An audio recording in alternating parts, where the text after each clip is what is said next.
You think you're too smart to mess this up. But with younger women, even the smartest men lose the frame. Here's the truth. Most older men step into these relationships thinking experience alone will carry them. They've built careers, they've lived through storms, they've learned lessons the hard way. But the moment they deal with a younger woman's energy, her tests, her unpredictability, her sharp eyes, they start slipping. They over-explain, they overshare, they chase instead of lead. And that's when the attraction dies, not because of age, not because of looks, but because of presence, or the lack of it. If you've ever found yourself texting too much, bending your standards just to keep her attention, or feeling like you're the one proving yourself, this video is for you. Because the problem isn't her. The problem is the subtle mistakes men make without realizing. The good news: every single one of these mistakes can be fixed. And when you fix them, you don't just date younger women with confidence. You move through every relationship as the man who never chases, never explains, never apologizes for who he is. This is Stoic discipline in action. Simple shifts, small corrections, that change the way she sees you, feels you, and remembers you. If you're ready to hold the frame, stop bleeding energy, and finally lead with clarity, stay with me. Let's get into it. Number 1. Stop explaining yourself. One of the most common mistakes older men make with younger women is this: they explain themselves too much. It feels harmless. You think you're just clarifying. You think you're being polite. You think you're making sure she doesn't misinterpret what you said. But here's the truth. Every extra word, every justification, every attempt to defend your choices sends one clear message: insecurity. And insecurity kills attraction. Let me show you with a real story. Michael, 54, a successful contractor from Ohio, started dating Samantha, 38, a marketing professional. At the start, the connection was smooth. They laughed, they teased, and she clearly liked his presence.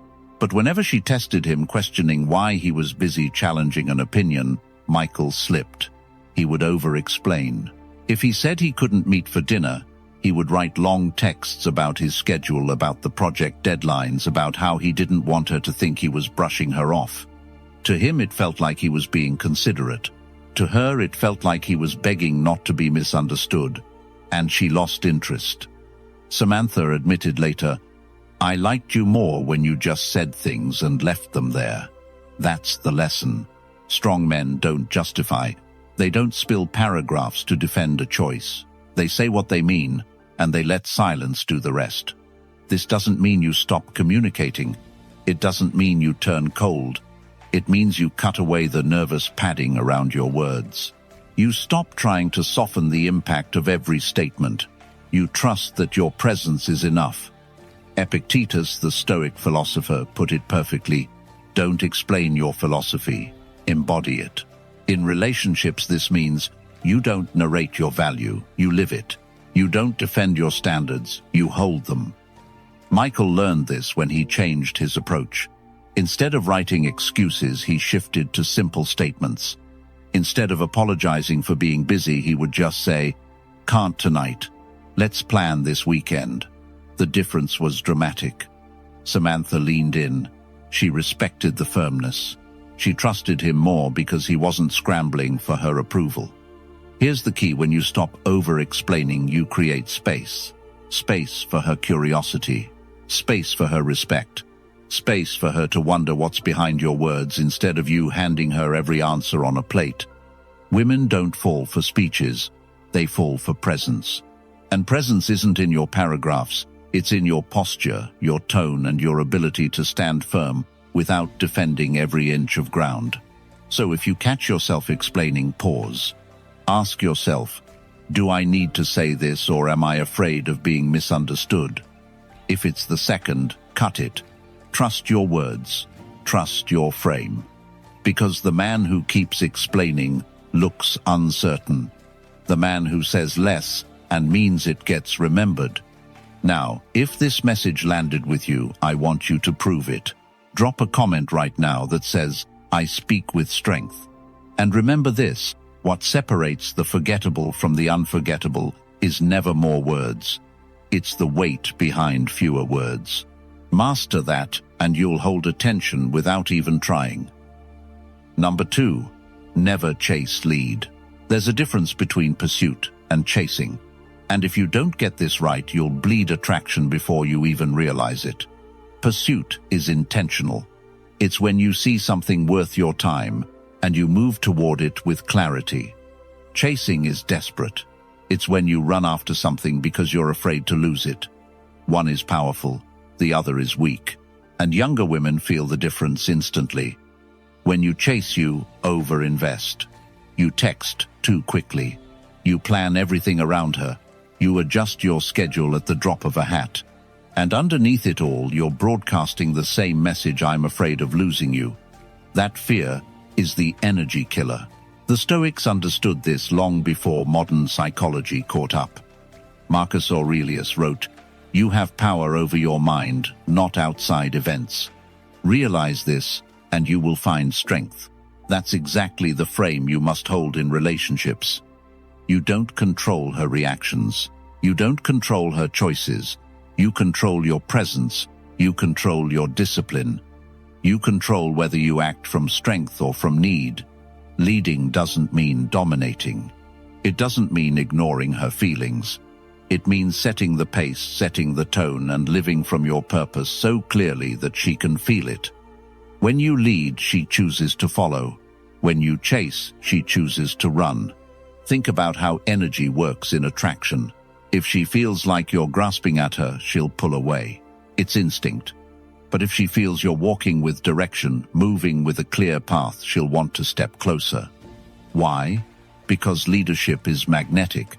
Leadership in this sense isn't about telling her what to do. It's about knowing what you're doing. It's about being rooted enough in yourself that you're not shaken when she tests you, not bent when she delays, not desperate when she hesitates. You keep your frame, and in doing so, you give her something solid to step into. Chasing destroys that. It tells her you're willing to abandon your mission just to keep her attention. And once she feels that she stops respecting you, respect is the soil where attraction grows. Lose the soil, lose the spark. So how do you stop chasing? You shift the focus back onto yourself. You remember that your mission comes first. You let her witness your discipline, your passions, your focus, and you invite her into that world. But you never throw your world away to orbit hers. Epictetus warned, "If you wish to be loved, love virtue." Virtue here means strength of character, direction, integrity. If she sees that in you, she'll feel drawn in. If she sees you chasing her approval, she'll lose the very attraction you're trying to build. Here's the reality. Younger women especially will test to see if you'll chase. They'll pull back, they'll create distance, they'll delay responses. And your job isn't to panic. Your job is to hold steady, to breathe, to lead anyway. Because leadership isn't reactive, it's proactive. So the next time you feel the urge to chase, pause. Ask yourself, am I leading right now, or am I following her energy? If the answer is chasing, stop. Step back into your mission, center yourself, and then act from there. Because women don't fall for the man who chases. They fall for the man who walks ahead with quiet confidence and lets them decide if they want to keep up. If this truth hit you, I want you to claim it. Drop this in the comments right now: I lead, never chase. And remember, what sets you apart isn't the speed you run after her. It's the calm pace you set for yourself, the direction you refuse to abandon, and the presence that makes her want to walk with you. Number 3, don't spill it all. One of the quickest ways men kill attraction with younger women is by oversharing too soon. They meet someone they're excited about, and suddenly every detail of their life comes pouring out. Every failure, every fear, every hope for the future gets dumped onto her, as if she's already committed to carry the weight. What starts as openness quickly turns into oversharing, and that kills the mystery that keeps attraction alive. Take Robert, 52, from Denver. He's a smart guy, well-read and financially stable. He started dating Julia, 39, a graphic designer with an adventurous streak. On their first 3 dates, things flowed easily. They laughed, they teased, and she clearly enjoyed his company. But one night, sitting over drinks, Robert leaned in and unloaded a full story about his divorce, the struggles with his teenage son, and his frustrations with work. Julia listened politely, but after that evening, something shifted. She began pulling away. Not because she didn't care about those things, but because Robert gave her too much too soon. She hadn't earned that level of intimacy yet, and instead of feeling drawn in, she felt the weight of responsibility. Attraction thrives on curiosity. When you spill everything up front, there's nothing left to wonder about. Contrast that with what happened later. Robert decided to adjust. Instead of explaining his entire life, he let pieces come out slowly. When Julia asked about his past, he'd share a hint, then shift back to the present moment. He stopped giving her the whole movie script in one sitting. The result? She leaned in again. She wanted to know more because he wasn't handing her everything on a silver platter. This is the mistake many men make. They confuse honesty with dumping. Yes, be honest. Yes, be genuine. But don't confuse vulnerability with volume. Vulnerability is showing the right part of yourself at the right time. Volume is unloading every detail without control. The Stoics understood this balance. Seneca once wrote, "Every day we should hear at least one little song, read one good poem, see one exquisite picture, and if possible speak a few sensible words." Notice a few sensible words, not an endless stream. The wisdom is in selection, in what you choose to say and what you choose to hold back. You don't need to tell her every hardship, every doubt, or every secret on the first few dates. Leave space for her to discover you. Leave mystery for her to want to earn access to deeper parts of you. Think of it like a book. No one wants to flip to the last page in the first chapter. They want the story to unfold slowly with tension and curiosity. Julia admitted later to Robert that she found him far more attractive when he stopped spilling everything. She said, "I like when a man has layers. It makes me want to peel them back myself. That's the essence of intrigue, layers, not a flood." So here's your takeaway. Stop trying to buy closeness with information. Stop thinking that if she just knows everything about you, she'll be more invested. It works the opposite way. When you give less, she leans more. When you let her earn your deeper truths, she values them. And when you control what you share, you stay in your frame. If this part hit home for you, I want you to claim it right now. Write in the comments, "I protect my mystery." And remember, attraction isn't built on what you dump out. It's built on what you hold back, on the energy that makes her lean in, and on the silence that keeps her wondering. That's what keeps you unforgettable. Number 4. She's not yours to fix. One of the traps older men fall into with younger women is believing they need to become her rescuer. She tells you about her struggles, her past relationships, her family drama, and instantly you feel this urge to step in and make it better. At first glance, it feels noble. You think you're being supportive, protective, even generous. But what she actually feels is different. She feels like you've put yourself in the role of her therapist, her father, or her savior. And nothing kills attraction faster than that. Attraction doesn't come from fixing her problems. It comes from showing her you have the strength to carry your own life while respecting her ability to carry hers. The moment you treat her like she can't handle herself without you, you steal her autonomy. And when you steal her autonomy, you weaken the very connection you're trying to build. This doesn't mean you stop caring. It doesn't mean you become cold or indifferent. It means you draw a boundary. You listen, you empathize, but you don't take ownership of what isn't yours. Because the truth is, if she's younger, she may be going through things you've already lived through. It's tempting to try and pass her all your wisdom and steer her out of trouble. But what she actually needs isn't a lecture or a repairman, it's presence. She needs to feel that you respect her journey, even when it's messy. The Stoics spoke clearly about this. Marcus Aurelius wrote, "You have power over your mind, not outside events. Realize this, and you will find strength." Apply that here. You don't control her past, her wounds, or her choices. You control your response. You control your frame. You control whether you stand steady or get pulled into chaos that isn't yours. Think about what happens when you step into fixer mode. You invest energy that was never asked for. You start giving advice that turns into instruction. She starts to feel managed, not desired. And the polarity between you fades. What began as attraction turns into caretaking, and she will eventually resent you for it. Real strength isn't trying to change her. Real strength is letting her be while staying grounded in who you are. That doesn't mean you ignore red flags. It means you notice them, and if they violate your standards, you walk away. You don't try to patch them up so you can keep her around, because a relationship built on you fixing her is never truly a relationship, it's a project. And men who date projects rarely end up respected or fulfilled. Epictetus once said, "Don't hope that events will turn out the way you want. Welcome events in whichever way they happen." That applies here too. If she's in a storm, let her navigate it.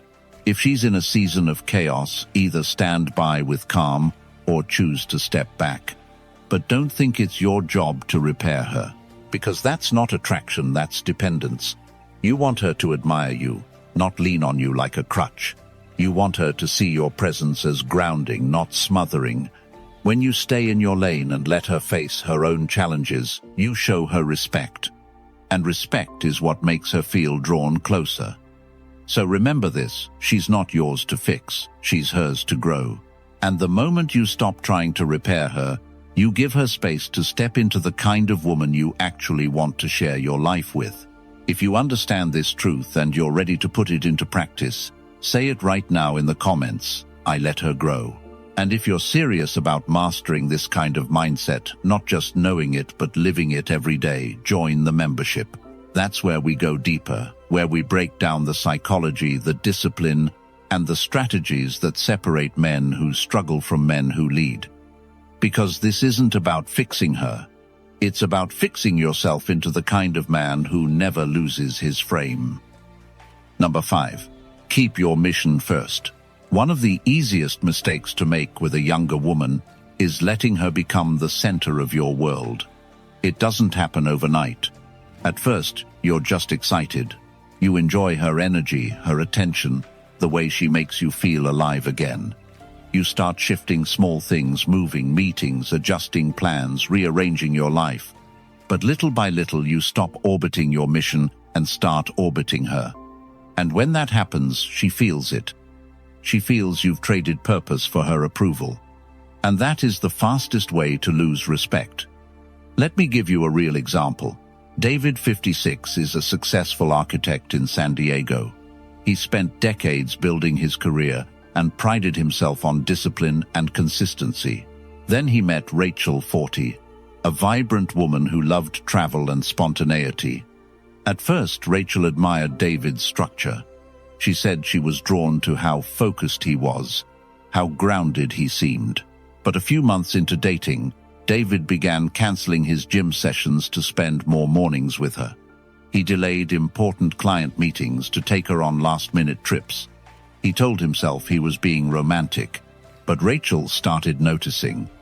She didn't say it outright, but her attraction shifted. She had been drawn to the man with the mission. Now she was with a man who put her above everything else. What felt like flattery at first quickly began to feel like pressure. Here's the paradox. Women respect you most when you don't make them your entire life. They want to feel chosen, yes, but they also want to feel like they're stepping into a life that already has momentum, a mission, a purpose. The Stoics knew this deeply. Marcus Aurelius wrote, "A man's worth is no greater than the worth of his ambitions." Your mission defines your gravity. It's what keeps you steady when emotions pull. when tests come, when attraction rises and falls. If you lose that center, you lose the very thing that made you attractive in the first place. David realized this after Rachel started pulling away. She told him, "I liked how busy you were. It made me feel like I was entering your world, not running it." That's the key. Your mission creates the frame. If she joins, she joins. If she doesn't, your mission continues. And this isn't just about business or career. It can be your health, your craft, your personal growth. It's the thing that sharpens you, the thing that forces you to wake up with clarity. Younger women, especially, notice whether you have direction. If you make them your mission, you'll drain the relationship. But if you keep your mission first, they'll admire you more for it. Rachel eventually came back around when David returned to his discipline. He made his workouts non-negotiable. He protected his client projects again. He stopped apologizing for his calendar. And Rachel found herself more attracted to him, not less. Because women don't want to be the mission. They want to be alongside a man who already has one. So ask yourself honestly, have you been shifting your life around just to keep her close? Have you been compromising your purpose to win her attention? If so, stop, redirect, recenter, because the man who keeps his mission first is the man who never has to beg for respect. If you feel this truth, write it in the comments right now. I protect my mission. And here's the bigger picture. When you build a life rooted in purpose, you create a gravitational pull that no woman can ignore. It's not about chasing. It's not about proving. It's about standing so firmly in your mission that she chooses to follow, not because you begged, but because she respects the man you refuse to compromise. Number 6. Don't fight for her spotlight. One of the most subtle mistakes older men make with younger women is competing with them for attention. You may not realize you're doing it, but it shows up in small ways. She tells a story in front of friends, and you feel the need to top it with your own. She gets noticed at a restaurant, and you suddenly feel like you have to make your presence louder. She's admired for her looks, her energy, her vibe, and you start acting like you're in a contest. The moment you do, you've already lost. Why? Because attraction is not a competition for the spotlight. It's about polarity. When you fight for her attention, you send a message you don't even realize you're insecure. You're telling her you can't stand her being seen, that her shine somehow reduces yours. And that energy turns magnetic attraction into silent resistance. The truth is, a confident man never needs to steal the spotlight. He doesn't need validation in the room. His presence speaks without forcing it. When you stop scrambling for attention, you actually become more noticeable. Not because you're louder, but because you're steady. The Stoics understood this dynamic centuries ago. Seneca wrote, "A great man is always willing to be little." What he meant wasn't that you shrink yourself. It's that true greatness doesn't fear being overshadowed. You don't lose anything when someone else shines. Your value isn't diminished by someone else's applause. In fact, the quieter your confidence, the louder your presence feels. When you try to fight for her spotlight, you reverse the polarity. Instead of being the man who commands respect without effort, you look like the man begging for recognition. Women notice this instantly. Younger women especially are sensitive to energy, and when they feel a man competing for attention, they know his frame is shaky. But when you hold steady, when you let her glow, without trying to outshine her, you project strength. She feels safe next to you because you're not threatened by her visibility. You're not trying to prove yourself against her. You're already proven. This doesn't mean you disappear into the background. It doesn't mean you mute yourself. It means you don't force your presence into the room. You let it happen naturally. And when it does, it speaks louder than any story, any brag, or any interruption ever could. Think about it. If she's the center of attention in a moment, what creates more attraction? Interrupting her so the spotlight shifts to you, or sitting back calmly knowing your presence is already felt and letting her enjoy her shine? The second option, every time. Because what she feels then is security. She sees a man who isn't afraid of her being admired, and paradoxically, that makes her admire you more. Epictetus said, "It is not what happens to you, but how you react to it that matters." If people give her attention, don't react with jealousy, don't scramble to take it back. React with composure, react with presence, react with silence if needed, because silence often speaks louder than noise. In the long run, she will always respect the man who doesn't fight for attention, but naturally commands it. She will always be more drawn to the man who lets her light shine and knows his own light can never be dimmed. So stop fighting for her spotlight. Stop acting like recognition is scarce. Stop making her admiration of others a threat to you. Remember, true confidence doesn't compete. It doesn't chase applause. It simply is. And when you live that truth, you'll never have to fight for the spotlight again. If this hit you, I want you to anchor it right now. Write in the comments, "I don't compete." And remember this, the man who never fights for the spotlight ends up being the only one people can't ignore. Number 7. She can't be your happiness.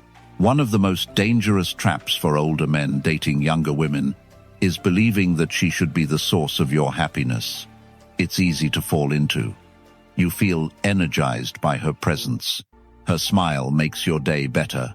Her attention makes you feel younger, more alive. But the moment you make her your emotional oxygen, you lose your edge, because no woman wants to carry the weight of being your entire reason to feel good. Let's put this into perspective with a real story. Thomas, 59, from Dallas, is a retired Air Force pilot who now works part-time as a consultant. After years of discipline and structure, he started seeing Emily, 42, a yoga instructor full of life and spontaneity. At first, things were exciting. Thomas felt like Emily was pulling him into a new season of energy. But soon he began relying on her more and more. If she didn't text back quickly, his mood dropped. If she cancelled a date, he felt anxious and restless. His days started revolving around her validation. Emily noticed. She told him, "I like you, but I can't be responsible for your happiness." That was the turning point. Thomas realized he wasn't leading with his own joy, his own mission. He was outsourcing it to her, and that pressure pushed her away. This is the mistake when you put the weight of your happiness on her shoulders. You don't look like a strong, grounded man. You look like a man who needs her to prop him up. That's not attraction, that's dependence. The Stoics warned against this kind of dependence. Seneca wrote, "He who is contented is rich." Contentment doesn't come from someone else, it comes from within. The richest man is the one who can sit alone and still feel complete. Women, especially younger women, can sense immediately whether you're full on your own or if you're empty without them. When you make her your happiness, you create a dynamic where she feels smothered. She starts to lose respect because she knows your emotional stability is fragile. But when you build happiness from your own life, your own mission, your own discipline, she feels drawn into your world. Not because you need her to make it whole, but because it's already whole and she wants to be part of it. Thomas shifted. He got back into his running routine. He reconnected with old friends from his pilot days. He threw himself into volunteering at a local aviation program for kids. Suddenly, his life wasn't orbiting around Emily anymore. He was happy regardless of her schedule or her responses. And ironically, that's when Emily came closer. She felt relief. She felt attraction again, because the man in front of her wasn't asking her to be his everything. He was inviting her into a life already full. That's the point. She can add to your happiness, but she can't be it. No woman should carry that load. It's not fair to her, and it's not healthy for you. So if you catch yourself feeling like you can't be okay without her, pause. Ask yourself, what are you neglecting in your own life? What passions, what routines, what friendships, what purpose are you putting on hold just to orbit her? Bring those back, rebuild them, live them, because the stronger your inner life, the stronger the attraction. If you get this and you're ready to live it, I want you to declare it now. Drop this in the comments. I create my joy. And remember, when you own your happiness, you free her from pressure and you free yourself from weakness. That's when you stand as the man who doesn't need her to complete him, but chooses her to walk beside him. That choice is where true power lies. Number 8. Pass every test in silence. If there's one truth you must accept about relationships with younger women, it's this: you will be tested. Sometimes directly, sometimes subtly. A sarcastic comment, a delay in response, a little push to see how you'll react. It's not cruelty, it's nature. She wants to know if the man in front of her is grounded, or if he crumbles the moment tension appears. Most men fail these tests because they overreact. She cancels plans, and he gets angry. She teases him, and he becomes defensive. She pulls back, and he chases harder. Every reaction shows his frame is fragile, and once she sees that, attraction erodes. The key is simple but not easy: pass every test in silence. Not by sulking, not by stonewalling, but by refusing to let her actions shake your center. Silence here means composure. It means you don't explain, you don't justify, and you don't beg. You breathe, you observe, and you choose your response from strength, not impulse. The Stoics taught this discipline clearly. Epictetus said, "It's not what happens to you, but how you react to it that matters." That applies perfectly here. Tests will come. They're outside your control. But your reaction, whether calm, silence, or emotional chaos, is always in your control. And your reaction determines whether she sees you as steady or shaky. Think about what silence communicates. If she teases you and you don't defend yourself, you're saying, without words, "I know who I am. Your words don't define me." If she pulls back and you don't chase, you're saying, "I move on my mission regardless of your mood." If she cancels and you don't argue, you're saying, "I won't fight for a place in your life. You either show up or you don't." This isn't about ignoring her forever. It's about giving no energy to the bait. When the test passes, you continue leading, continue moving forward. The silence is temporary, but the strength it shows lasts much longer. Many men confuse passing the test with trying to win it. They try to outsmart her, outtalk her, or prove her wrong. But the moment you try to win, you've already lost. Because tests aren't about logic. They're about presence. She doesn't need your speech. She needs to feel your steadiness. Seneca wrote, "The greatest remedy for anger is delay." That's the essence of this principle. Delay your reaction. Don't rush to prove, don't rush to correct. Hold still. Let the storm pass. Because storms always do. And when it clears, she'll remember that you didn't bend, didn't beg, didn't break. Passing in silence is powerful because it's rare. Most men can't stand the tension. They need to explain, to argue, to chase. The man who sits calmly while tested stands out immediately. He communicates self-control without saying a word. And in a world where most people are controlled by emotion, that is magnetic. So the next time you feel a test coming, don't panic. Don't overthink. Don't play into it. Let silence be your answer. Let your actions, not your arguments, show who you are. If this resonated with you, I want you to prove it in the comments. Write this now: "I hold my frame." Because here's the truth. When you can pass every test in silence, you stop being a man she can shake. You become a man she can lean on. And that's the difference between attraction that fades and attraction that lasts. Number 9. Own your standards without apology. One of the strongest signals of a man's frame is whether he holds his standards or abandons them the moment attraction is on the line. Too many men lower the bar just to keep a younger woman's interest. They accept behavior they said they'd never tolerate. They overlook red flags they know will cost them later. And worst of all, they apologize for having standards in the first place. The moment you do that, you've already lost her respect. Let me give you a real example. James, 58, a financial planner from New York, started dating Caroline, 41, a vibrant woman who thrived in social settings. At first, things went smoothly. James had clear standards, no constant texting late at night, no last-minute cancellations without explanation, and no disrespectful jokes at his expense in front of friends. But a few weeks in, Caroline began testing those boundaries. She'd cancel plans an hour before dinner. She'd tease him harshly when they were with her friends. She even made a habit of blowing up his phone during his early morning gym sessions. Instead of calmly enforcing his standards, James caved. He told himself it was just part of dating a younger woman, that he had to be more flexible to keep her attention. But flexibility turned into weakness. Caroline felt it.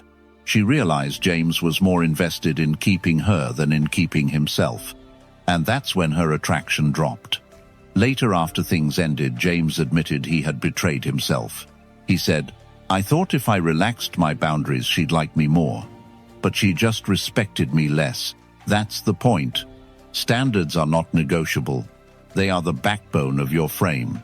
When you apologize for them, when you water them down, you send one message: your approval matters more than my integrity." And women, especially younger women, lose interest the moment they feel that shift. The Stoics were clear on this. Marcus Aurelius wrote, "If it is not right, do not do it. If it is not true, do not say it." Your standards are what keep you aligned with what is right and true for you. They're not there to impress anyone. They're there to protect your peace. Caroline eventually told James something revealing. "I liked you more before I knew you'd bend for me." She wasn't being cruel, she was being honest. Women want a man who knows what he stands for, because that steadiness creates safety. So how do you hold your standards without apology? It's simple. You state them once. You live them consistently. And if they're crossed, you enforce the consequence calmly. No lectures, no anger, no guilt. Just a steady, grounded, "This doesn't work for me." And if she can't meet it, you let her walk. That's what James finally learned. On his next relationship, he kept his gym time sacred. He refused to tolerate last-minute cancellations. He didn't allow public disrespect. And guess what? The woman he dated respected him more, not less. Because strength is attractive. Apologies for your strength are not. So let me ask you, are you betraying your standards to hold on to her? Are you apologizing for the very rules that keep your life steady? If so, you're not building attraction. You're slowly eroding it. If this truth hit home, I want you to lock it in with a comment right now. Write, "I stand unshaken." And remember this, the man who owns his standards without apology doesn't just keep a woman's respect, he keeps his own. And that's the kind of man who never has to beg for attraction because his integrity makes him magnetic. Number 10. Desire her but never need her. There's a powerful difference between desire and need. Desire is magnetic. It's the spark, the attraction, the fire that pulls two people closer. Need, on the other hand, is suffocating. It drains energy, it signals dependence, and it shifts you from being a man she admires to being a man she feels responsible for. And if you confuse the two, if you let need take the place of desire, you'll watch the connection unravel. Here's the reality. A younger woman can feel instantly whether you're choosing her or clinging to her. Desire says, "I want you because I admire who you are." Need says, "I need you because I can't feel whole without you." One draws her closer, the other pushes her away. The Stoics had language for this difference. Epictetus wrote, "Freedom is the only worthy goal in life. It is won by disregarding things that lie beyond our control." Think about how that applies here. Desire is within your control. You decide who you want, how you want to express it, and when. Need is outside your control. It's when your happiness, your peace, your sense of worth all hinge on whether she responds, whether she stays, whether she validates you. When you hand over that control, you hand over your freedom. But freedom is what makes you attractive. Freedom is what makes you magnetic. When she feels that you desire her yet don't need her, she experiences the best of both worlds. She feels wanted, but she never feels trapped. She feels admired, but never burdened. Here's the paradox. The men who hold on the tightest usually lose first. The man who clings, who suffocates, who places all his worth in her hands, he drains her energy until she has no choice but to pull away. The man who desires her without need gives her space to breathe, and that space makes her want to come closer. You have to build your life in such a way that she becomes an addition, not a lifeline. Your mission, your friendships, your discipline, your joy, these things must already be alive and well before she enters the picture. Then when she arrives, you desire her presence, but you don't collapse without it. You choose her, but you never need her to survive. When you live this truth, everything about the dynamic changes. You stop worrying about every text, every reaction, every little test. You stop negotiating your standards out of fear she'll leave. You stop apologizing for being strong. Instead, you show up fully, as you are desiring her openly, but never clinging. And that combination is irresistible. So remember this: desire is fire, need is smoke. Fire lights the room. Smoke suffocates it. Keep your fire alive. Let her feel your want, but never your weakness. Because the man who desires her without need is the man she never forgets. So here's the bottom line. Most men lose the frame with younger women, not because of age, not because of looks, but because they forget who they are. They explain too much, they chase, they spill everything, they lower their standards. And every time they do, they trade presence for approval. But when you flip that, when you hold your standards, lead instead of chase, live your mission first, and desire without need, you stop playing from weakness. You start moving from strength. And that's the shift that makes you unforgettable. If you're ready to take this deeper, to see the full strategies, the private breakdowns, and the kind of tools that turn knowledge into habit, join the membership. That's where you stop just listening and start living this out every day. And don't forget to subscribe to the channel. Every day I bring you practical Stoic principles to sharpen your edge, build your presence, and keep you leading from strength. Thanks for watching, and I'll see you tomorrow.